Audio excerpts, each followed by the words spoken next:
যুক্তরাষ্ট্রের বার্ষিক অনুষ্ঠান ন্যাশনাল প্রেয়ার ব্রেকফাস্টে বিএনপির ভারপ্রাপ্ত চেয়ারম্যান তারেক রহমানের মেয়ে ব্যারিস্টার জাইমা রহমান বাবার হয়ে প্রতিনিধিত্ব করবেন।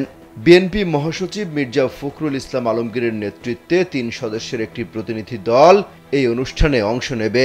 প্রতিনিধি দলের আরেক সদস্য হলেন স্থায়ী কমিটির সদস্য আমির খসরু মাহমুদ চৌধুরী। রোববার সন্ধ্যায় এমিরেটস এয়ারলাইন্সের একটি ফ্লাইটে ওয়াশিংটনের উদ্দেশ্যে ঢাকা ছাড়েন মির্জা ফখরুল ও আমির খসরু।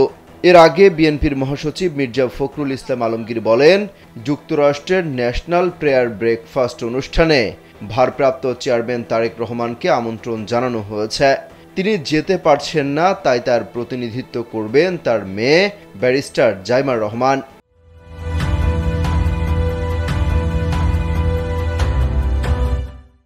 আর তারেক কন্যা লন্ডন থেকে ওয়াশিংটন যাবেন। আগামী ৫ ও ৬ ফেব্রুয়ারি অনুষ্ঠান হবে যুক্তরাষ্ট্রের রাজধানী ওয়াশিংটন ডিসিতে। ন্যাশনাল প্রেয়ার ব্রেকফাস্ট অনুষ্ঠান যুক্তরাষ্ট্রের জাতীয় ও আন্তর্জাতিক নেতাদের মধ্যে সংলাপের একটি প্ল্যাটফর্ম। আমির খসরু মাহমুদ চৌধুরী বলেন, যুক্তরাষ্ট্রের একটি বার্ষিক অনুষ্ঠান এটি। তারেক রহমানের প্রতিনিধিত্ব করবেন তার মেয়ে ব্যারিস্টার জাইমা রহমান।